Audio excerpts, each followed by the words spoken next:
What's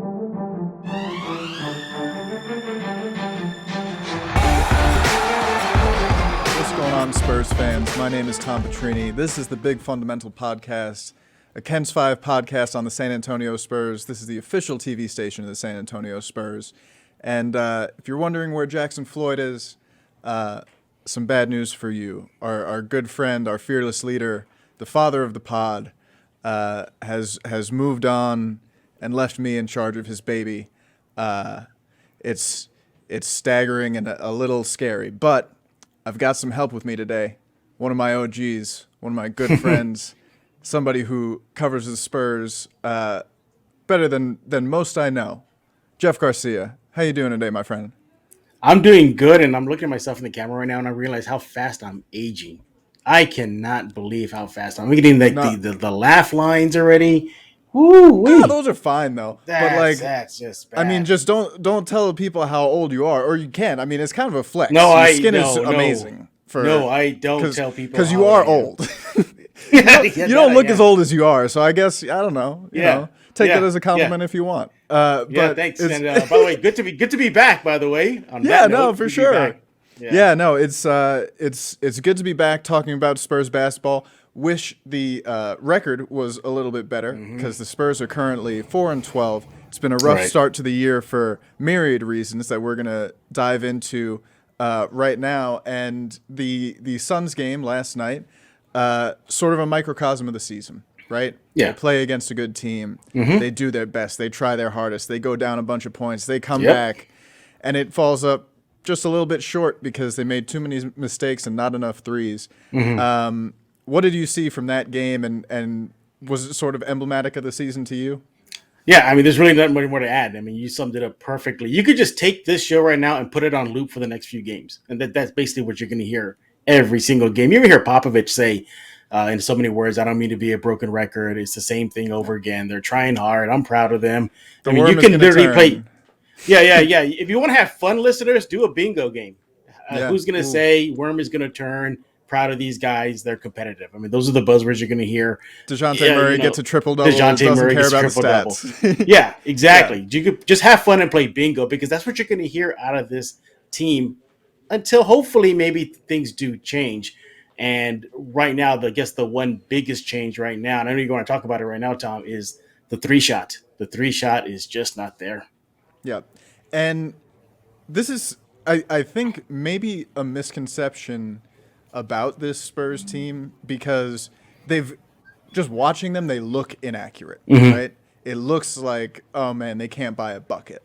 They're shooting 34% from deep, which isn't great, but it's average. That's league average. Right. And despite shooting league average, they're last in the league in percentage of the points that they're getting from three-point range. And that's because they have the second fewest attempts in the league. Do you know who has the least amount of three-point attempts in the league? Hit me with it. Who is it? It's the Chicago Bulls. And they are shooting 28 a game, exactly what the Spurs shot last year. Spurs this year are shooting 28.8 attempts per game. Yeah. So not as much of an increase as you would really hope for. Yeah. And Pop was asked after the game last night, are you guys getting enough looks? And he was like, no, we need more. And DeJounte said something interesting. He basically said that, guys they're getting looks. They're just a little gun shy. They need to shoot with confidence and, trust the work that they're putting in. And I mean, the first half of the game last night, the team was 2 of 6 from three. Devin Vasel was the only one who made a three-pointer in the entire first half. On a night when you're missing Doug McBuckets, who was brought in to help in that regard. Sure. I don't know about you, but watching that game last night, it kind of seemed like the Suns knew, okay, they don't really want those. They're going to, drive into us. And so they sort of condensed their defense to the paint and made things really difficult there. Did you see that part of the game, I guess? I saw that against Phoenix. I saw that against Dallas. I saw that against all the other L's that they picked up this season. I mean, that's what just teams are doing. They know San Antonio's not a three-point shooting team, so they just kind of slack off. You see them dare Keldon Johnson to shoot from the perimeter. you see how much gap there is between the defender and Lonnie Walker at the 3 line. I mean, just for an example, Lonnie Walker, ahead of the game against Phoenix, 2 for 22 in the previous game. Just not good. Just that's not good at all. We'll talk more about So Lonnie in a second. I'm thing glad is you. that they don't have, in my opinion, they don't have the right players for that department. DeJounte Murray has just never been that, and he's trying to get that. Keldon Johnson, there is a work in progress. Lonnie Walker, well, we know he's inconsistent from outside. Where's Brent Forbes? I thought that's what he was brought back for. I mean, where's McDermott? Okay, Mike, maybe you give him a little bit of benefit of the doubt. He's been dealing with an injury. He had one earlier in the season, then he had another one again. Maybe that could be it. But yeah, it could just simply be they just don't have the roster with players that do that. So, I think a lot of guys on this roster, I would say most of them, are wired to drive first. That's what they're best at in the game of basketball. That's why they're in the NBA. That's how they've gotten to this point. So it takes some rewiring. I'm glad you brought up Lonnie because, obviously 2 of 22 in a 2-game stretch from 3. Yeah. That's not good, right? That's less than 10%. Yeah. That's not, it is 10%. It's not good.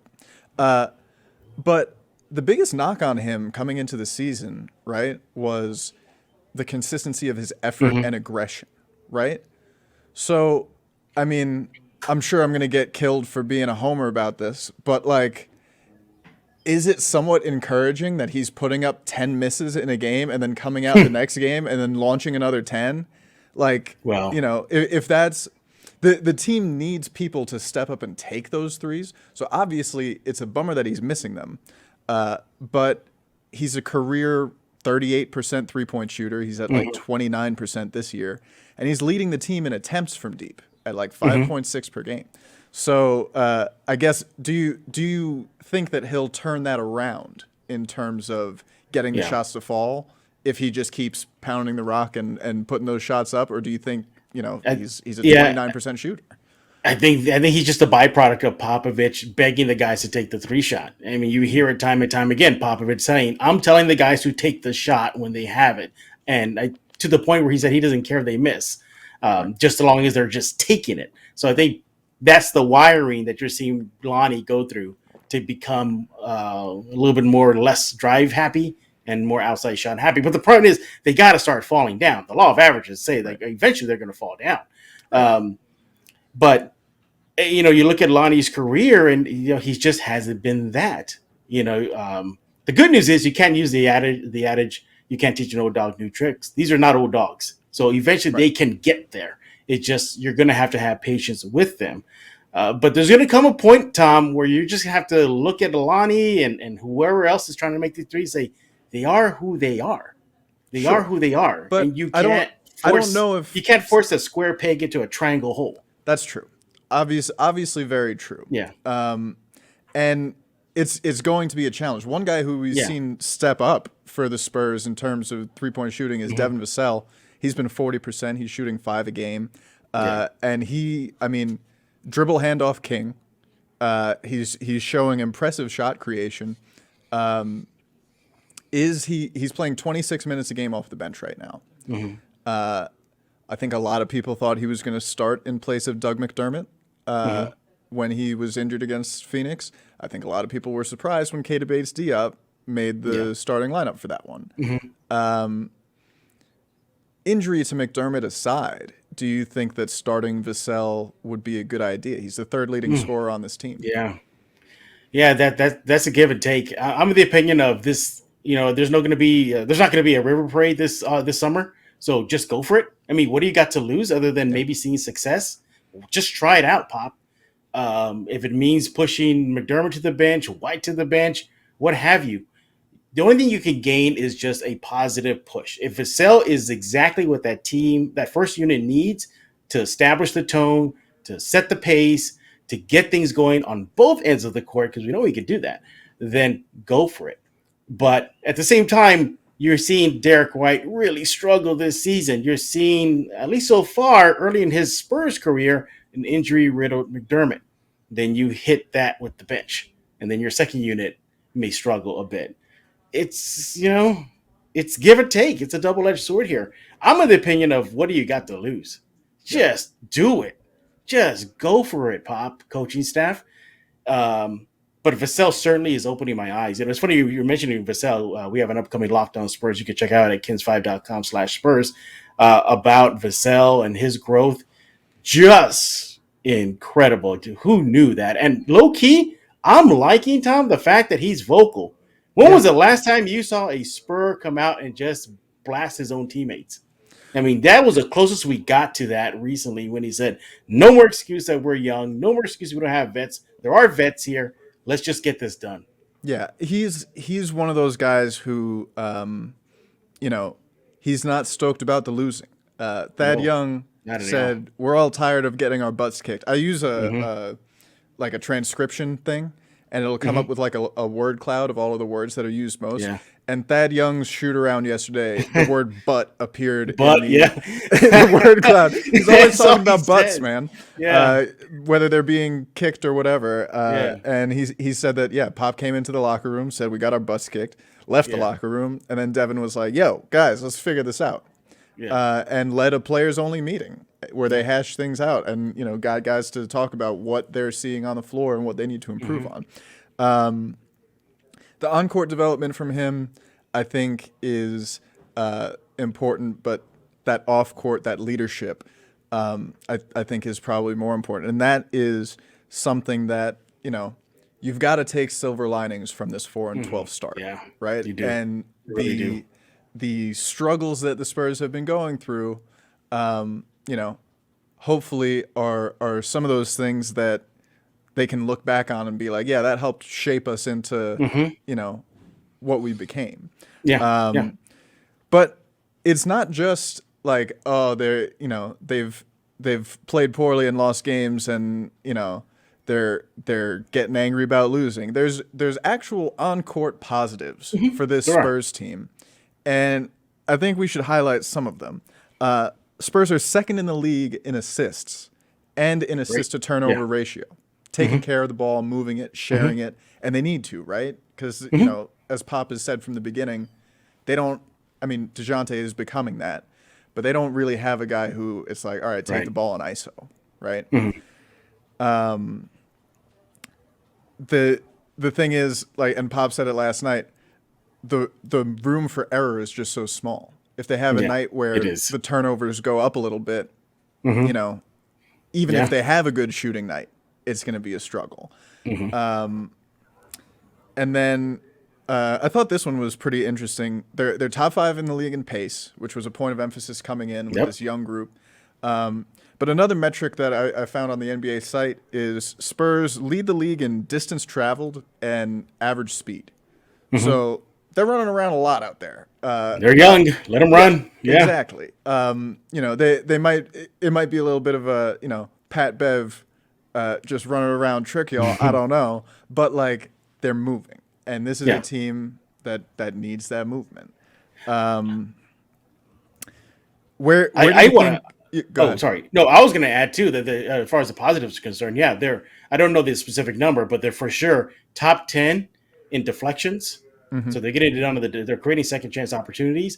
They're top 10 in points, second chance points. Excuse me.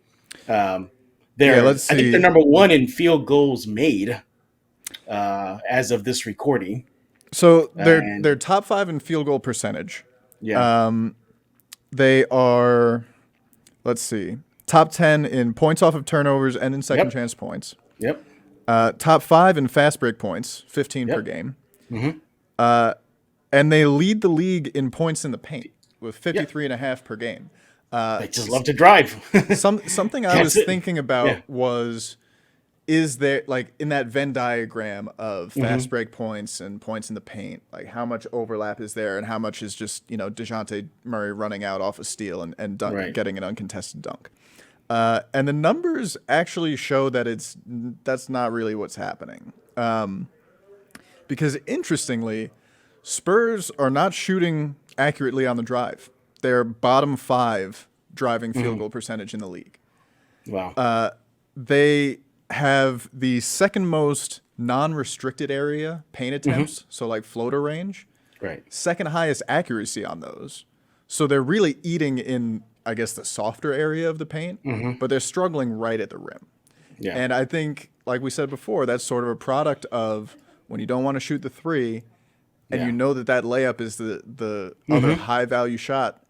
If you just have to take away one high value shot, Yeah. it really simplifies things for the defense. So the Yeah. Spurs have had to be effective in that Right. floater range. And you see that exactly with, for example, Keldon Johnson. You know, how much you see him just default to putting his head down and going forward to the rim. And that's just an example of the makeup of the roster. You hit it correctly. This is just a team of guys that want to slash, guys that want to get to that paint, guys that want to get within the arc. And that's going to have to change, because that's great and all, but at the end of the day, Pop summed it up best. 44% to 20 whatever percent came down to the Phoenix loss. 25 3-point shots. And it was shots. 5 of 20, right? If the Spurs shot 25% on 30 attempts, they win the game. Yeah. You know? Oh, and how's this too? Free throws. All of a sudden now they can't make free throws now? I mean, this is the two areas. One area you think would be easy to fix, the free throws. Yeah.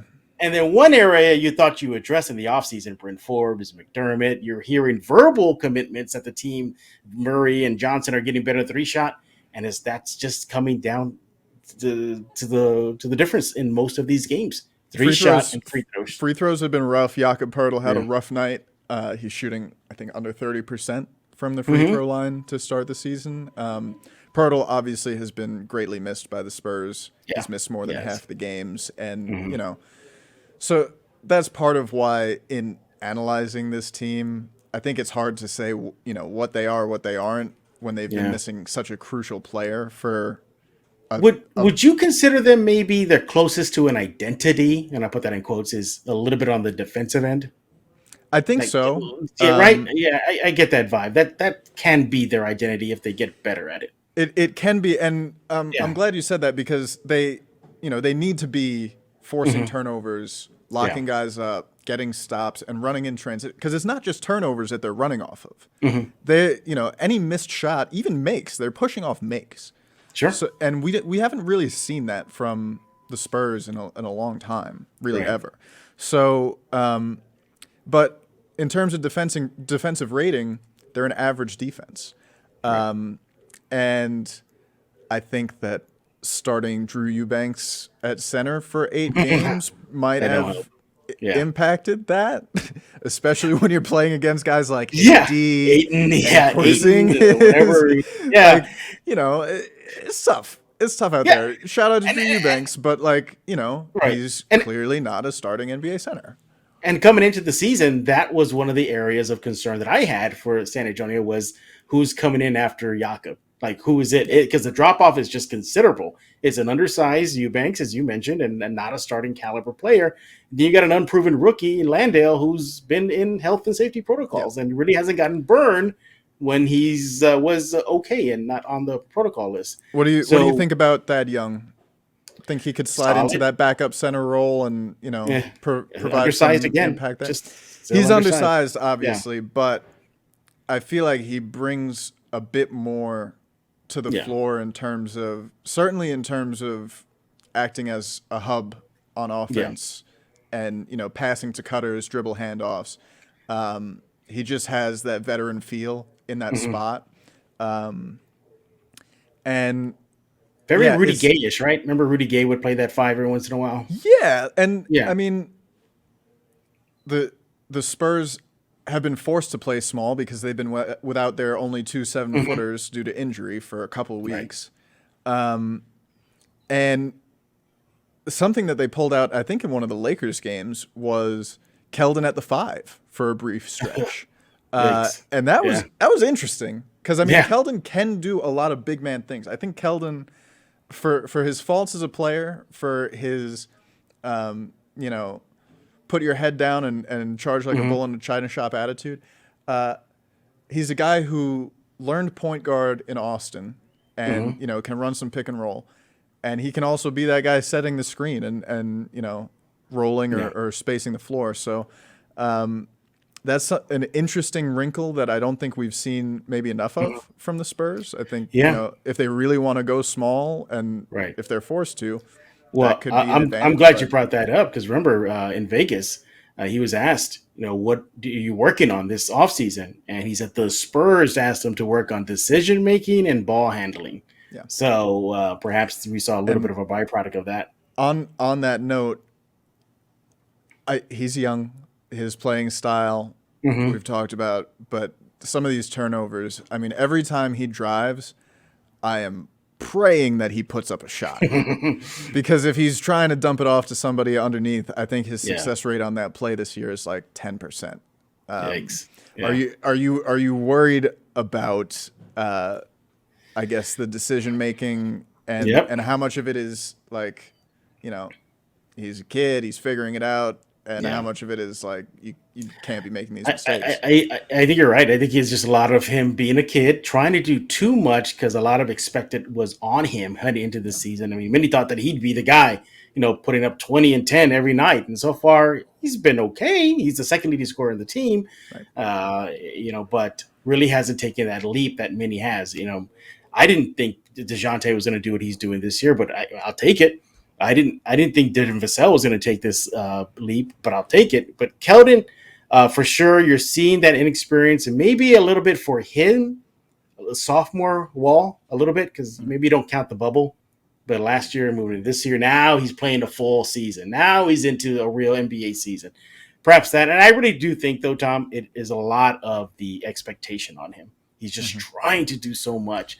Yeah. DeJounte Murray said it during the regular season. I forget which game it was, but he said he has to talk to Keldon to tell him to enjoy the process, stop forcing things. So if you're seeing that, I'm seeing that, his own teammate is seeing that, yeah, Keldon should just kind of chill, relax, maybe work on the passing and the paint when he drives, and things will be okay. All in all, though, they are 4-12, Tom, but they got a great foundational pieces to really turn this around as the season moves on. Right. And, the guys you mentioned, DeJounte playing fantastic, most improved. You had a story about how Vegas thinks he's a solid candidate for most improved player. Devin has had a great leap. Yak has improved but been hurt or been out. And then everybody else is still kind of figuring it out, shooting through slumps and, sort of finding their place on this team that while they have some continuity in the group that they have, it also looks very different in terms of what's expected and what the roles are. Spurs have 7 guys who are averaging double-figure scoring, right? And so when you have that much balance, there are going to be nights when guys are on and nights when guys are off. It's just a matter of bringing that consistent energy. And,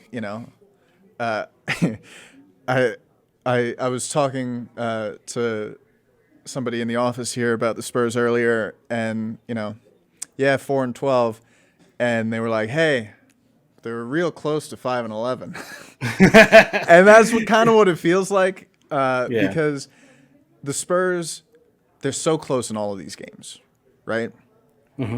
As DeJounte Murray said after the game last night, how long do you want to be so close? And it feels like they're so close in all of these games to turning an L to a W, but it also feels like they're far away from doing that consistently. Well, right? The Phoenix game was a perfect example of that. Remember when they were making that late charge in the fourth? I mean, they cut it down to like 8 or 5. It was they just really cut it down. They were down by 15, and then 15, they cut it all the way down to 5. Single to 5, right? And then that mojo's going their way, and what do you see? Turnover. Yeah. Missed shot by White. Ayton with an easy layup off an inbound pass. And then you just see them start to wilt. You see them start to it affects them. It impacts them. The thing was, though, they wilted and then they came right back.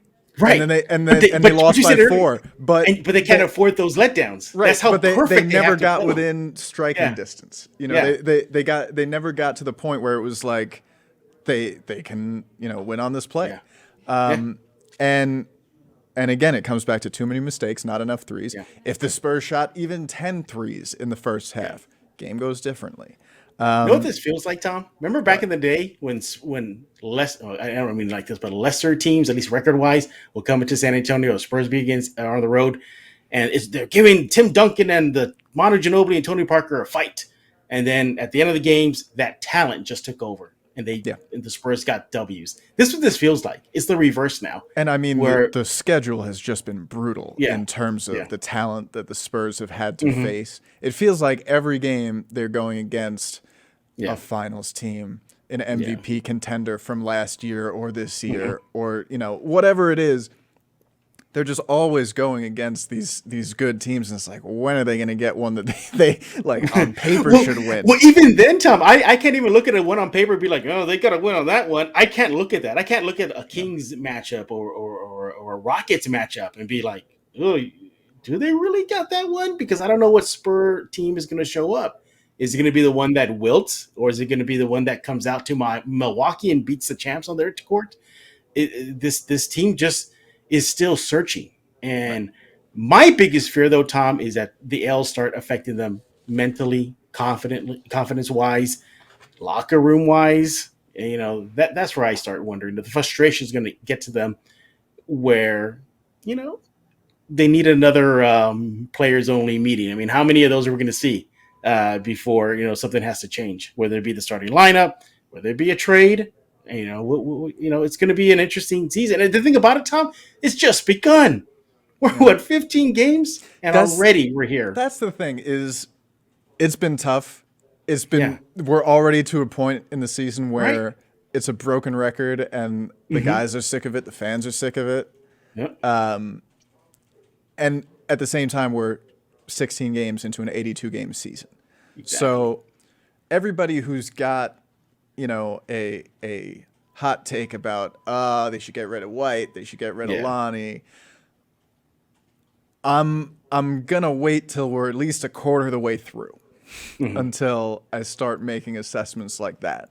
But I guess get it out of the way early. When the schedule came out, we looked at it and all of us said, "Wow, it's a tough schedule." Yeah. And I think the Spurs are going to be better in the second half of it. Because one, schedule gets a little easier. Two, it's a learning and growing season, right? So hopefully they'll continue to learn and grow. They will continue to learn and grow. The question is, will that make an impact on the wins and losses? And I mean, the Spurs at this point would need to leapfrog both the Kings and the Timberwolves in the standings to make the 10th seed. But they've also got the fourth best odds right now at the top pick in the upcoming draft. I'm down with that, Tom. I'm okay with that. There's a two paths diverge in the woods type moment coming for the Spurs, and it might be coming a little sooner than people expected. Certainly than I expected, because I wasn't expecting the injuries and the start to be this poor. But there will come a time in this season where it might not be a conscious decision, but where losses will become more valuable to the Spurs than wins if they can't right the ship. So I mean, is it like is a lose-lose sort of a win-win for the Spurs this season? It really is, and I'll tell you why. Obviously, the ping pong balls, that's going to be awesome. That's the only way this team got to glory back in the day with Robinson and Duncan and Kawhi and drafting smart with Manu and Tony. That's exactly what they're going to have to do again. Tom, it'd be different if Anthony Davis was cheering out loud with Clutch Sports. We want to go to San Antonio. That doesn't happen. So that's the way this team is going to get rebuilt. Or they just get really, aggressive and start flipping some of these players, to bring in some quality talent, but I don't think they'll go that route. Regarding trades, because we've talked about Ben Simmons so much in the last several months. This is the first time I heard about him in this first. Basketball player, if you don't know. But I was thinking about it this morning, and I mean the Spurs good defensively, at their best in transition, gun shy from deep, struggle in the half court. Sounds familiar. I mean, what would Ben Simmons help this Spurs team with other than like star power? I mean, that's it right there. Selling tickets. How's about that? Selling tickets. Maybe that merchandise. And that's not a worthwhile reason to make a trade. Although I'm sure the Spurs are, working the phones and trying to sell some tickets. I don't think they're going to make organizational moves based on that. And like, would that improve the quality of the product on the floor? I really like. Yeah. The way I see it, Spurs got Ben Simmons at home, and collectively, collectively, in Thad Young, because that's how like Ben Simmons would be used in the half court. I think give him the ball at the elbow and let him pick out cutters and maybe make a drive every now and then. Obviously, a great transition player. Obviously, a great defender. Yeah. But like when you look at what the Spurs need, like it might make more sense to just give Primo some playing time. I don't know. Oh yes, and let me tell you about Primo. He's been opening the eyes of players out in Austin, coaching staff. I had a chance to talk with. I have a hard time pronouncing his name, so forgive me. Petar Boshnik, the head coach of Austin. He told me the other day, there's not a day where Primo doesn't surprise him on both ends of the court. Now, in a good way. So you fast forward, I think it was to the third game of their season. Primo's having a terrible night offensively. Makes up for the defensive end. A G League career high 4 blocks, locking players down, causing havoc on the defensive end. Okay, second game of the season. Struggles in the first half, but just goes ballistic on the second half. 21 of 28 points. Okay, apologizes to his teammates that he had a bad first half, even though they won convincingly. You like what you're seeing out of Primo, and I think if he keeps on doing what he's doing in just 3 games of the Austin Spurs season already, he may force them, the San Antonio club that is, to really think about bringing him back to the the varsity club. To me, he's put a commitment to defense. His teammates have told me that in practice that he has hops. I asked one guy, I go, "Hey, are you surprised that he had 4 blocks?" His teammate says, it was Jalen Green, I think. He says, no, this kid can go. So and he's 6'6". He's as tall as Keldon Johnson. He's a big kid. Like people see guard and then they see him and they're like, wait, how tall is he? And he's got long arms. He's potentially still growing, right? I think that the reason that the Spurs would bring Primo up and in is it's less about the production and how ready he is for NBA competition and more about what he brings and how he plays. And the fact that he might be the least gun-shy player on the Spurs roster right now. That's for sure. Yeah, that is for sure. Like, Lonnie can pull up from 3 and does sometimes. Outside of that on this roster, who is doing that? No, nobody. DeJounte is working some of those in when they need one. But like as on a roster full of guys who are wired to drive first, Primo is a born shooter. And he's not so bad at the playmaking stuff either. Not at all. Like I think we're all the journey from draft night to here in terms of how Spurs fans feel about Primo it was done pretty quickly. Because pretty quickly he made it clear that actually the Spurs might have done some research on this kid, and might know more about him than draft Twitter. Yeah. So it's he said draft Twitter, right? And me, everybody, but nobody saw that pick and was like, this is a great pick in the moment. Oh no, nobody said that. Again, you for those that are watching or listening around, go to kens5.com/Spurs right now. You'll see interviews with Austin head coach there talking about Primo, my chat with Primo himself. Go check it out there. There's also hidden there, Tom. Hopefully the listeners and viewers can go check it out at kens5.com. An interview I did with his agent where he revealed that, about that whole growth thing you were talking about right now, they went to the physician, the doctor, and they said his bone plates are still not fused yet. They're still open. See, and woo! And he's 6'6" already. I was getting on the Spurs on draft night. Yeah. I was like, I wanted somebody 6'7" or taller. And so, of course, they draft an 18-year-old who's going to be like 7 feet tall point guard. Sure. Okay. Hopefully. Yeah, sure. I mean, part of the advantage of drafting these young guys is, like, forget about not knowing what they'll turn into game-wise. You still don't know what they're going to turn into physically.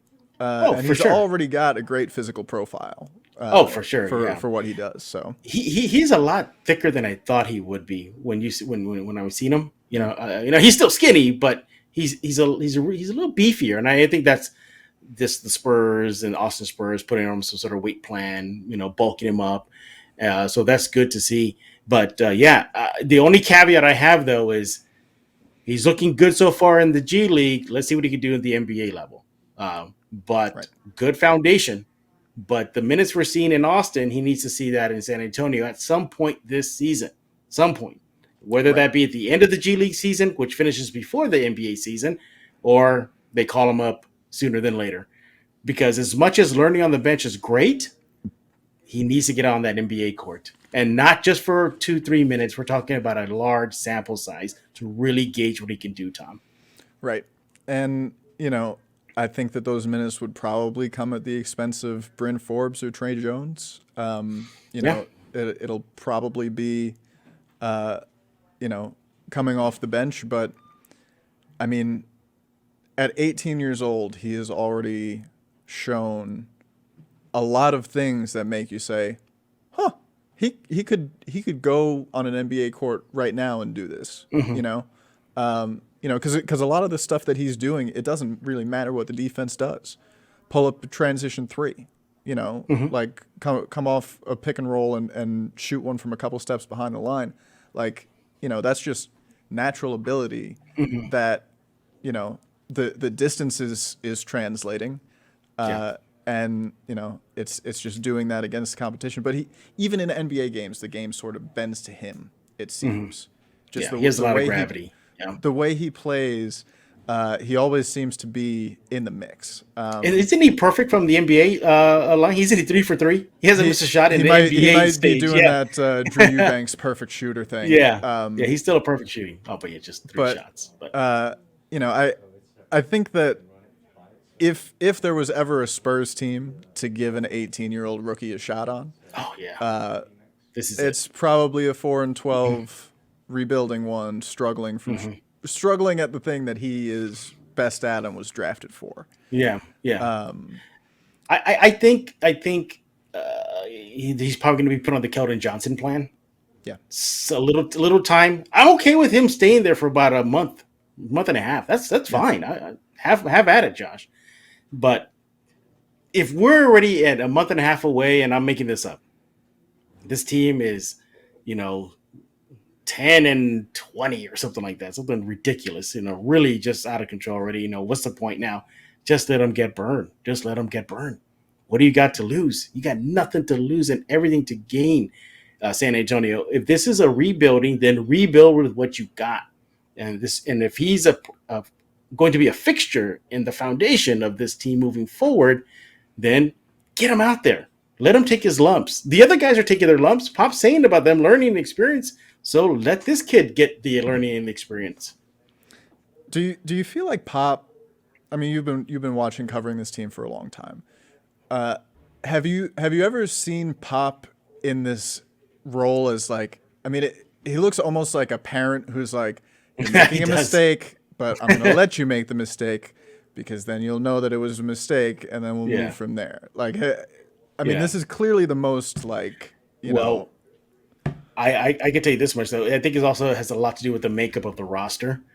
You've heard him use buzzwords that I've never heard him use before, such as like what? Sensitivities.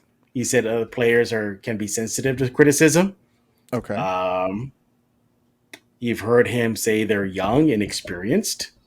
he didn't ever have to do with that anymore. He didn't have to do with that since he pretty much stepped onto the NBA court. Yeah. He already had an established player named David Robinson and Sean Elliott and Avery Johnson. I mean, then he got a generational player with Tim Duncan. He said this week he was asked what his the key to his long run was. He was like, draft Tim Duncan and then stay alive. Yeah. And I'm like, I'm sure there are members of Spurs Twitter that agree wholeheartedly because depending on who you ask on there, he's either, a moron who needs to retire or a tanking genius. I don't really think it's either at this point. I think he's, doing the best with what he's got. And I think, honestly, he's got this focus on learning and growing and teaching. Well, this is the first time he's really had to really teach. He said it himself. I had Tim Duncan. You draft a guy who already played professionally overseas, two of them, Tony Parker and Manu Ginobili. Yep. And maybe back then he can afford to just draft his stash.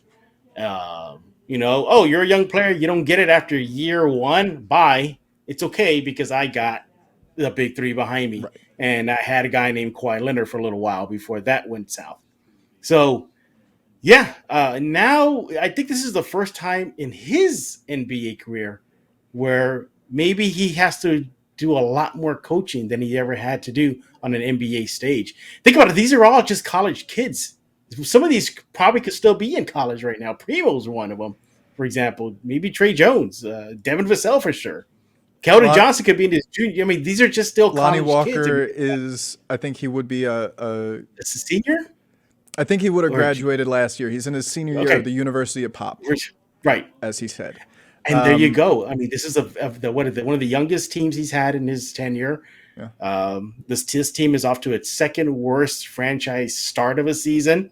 So there's a lot of building he has to do. So that's why you see a different post game and pre-game, having to be positive.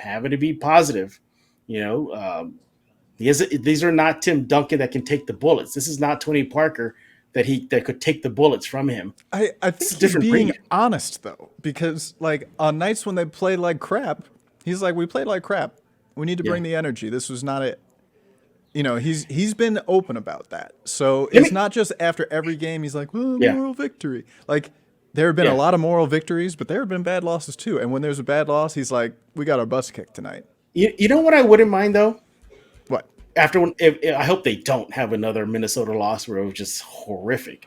But if they do, and chances are they probably will, then he goes to the soft card. I don't mind that. Call the team out. Get a spark under them. Light them up.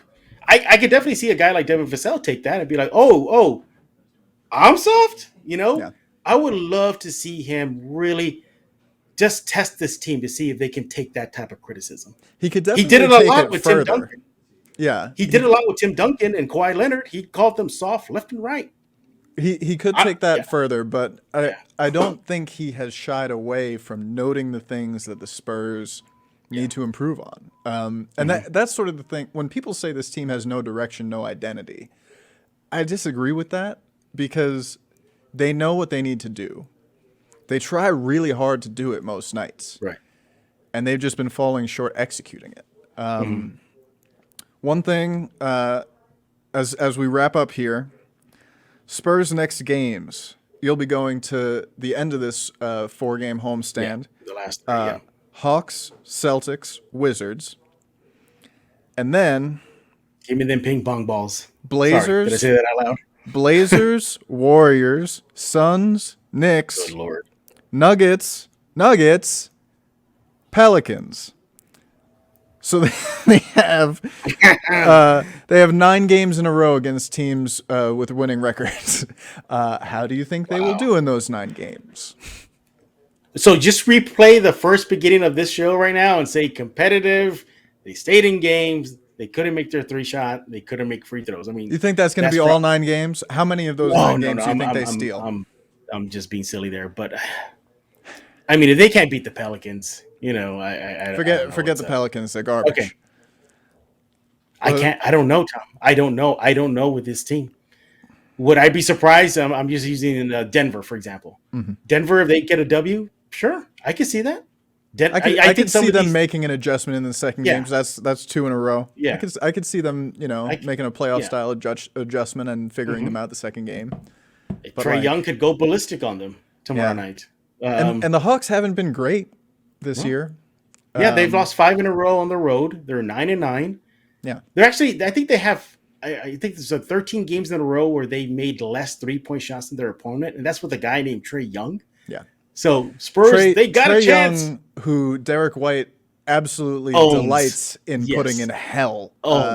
He owns them. It's very fun to watch. I mean, because Derek's offense has been hit or miss and mostly miss this year, but his defense has been top notch as always. And watching him on Trae is going to be a really, really fun matchup, I think, and I hope. And then they got a guy named John Collins, so we'll see how they handle that guy. They do. Yeah, that guy. The guy that Spurs fan base wanted so bad. Wasn't going to happen. He's been really good. He's been really good this year. I would love to pop in on Earth 2, where the Spurs and John Collins reached an agreement. Oh, yes. And see how that team is doing. But hey, we are in this part of the multiverse right now. In this part of the multiverse, Jeff, people can find you, Jeff G Spurs Zone, on Twitter. Obviously, can see that down there. Yeah, right here. Me saying that. I guess if you're listening, at Jeff G Spurs Zone. Yeah. What else are you working on Spurs-wise for Kens5.com? Yeah, definitely. We have another Locked On Spurs coming out, previewing. I don't know when this is going to air. So if it airs today, then you're getting ready for the Hawks game tomorrow night. If not, then we're getting ready the same day for the Hawks game. Yeah. And also looking at kind of something we're doing here, Tom, some positives after X amount of games already. So that's coming out soon. Still, your 5 things to watch. Quick bite-sized previews of games. We got another feature with Austin head coach Petar Basic. Excuse me for butchering that, but he's talking more about Primo, stuff that I did not release yet.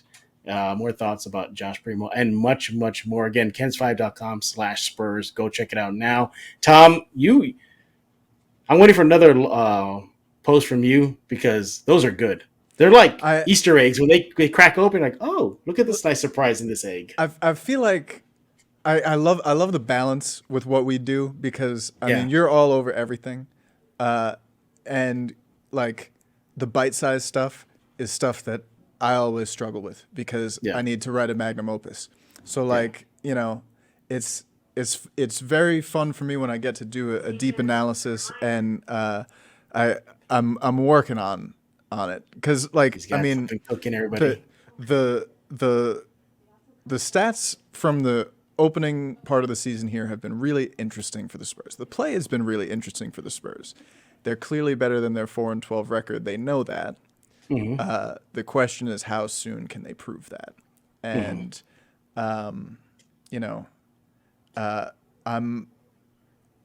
there's a lot of thoughts marinating. We got a lot of them out today, which I'm happy about. Thank you so much for your time. I really appreciate it. Busiest guy in Spurs media, if I had to guess. And we always love having you on the show. Definitely. Again, shout out to Jackson Floyd. We miss you, buddy. But as they say in this showbiz industry that we are in, show must go on. And we will be here talking about Spurs basketball, the good, the bad, and the ugly, for the rest of the season and beyond. My name is Tom Petrini. You can find me on Twitter at RealTomPetrini. It's a lot of fakes out there. And as the real always, one, everybody. Go Spurs, go. We'll see you next time.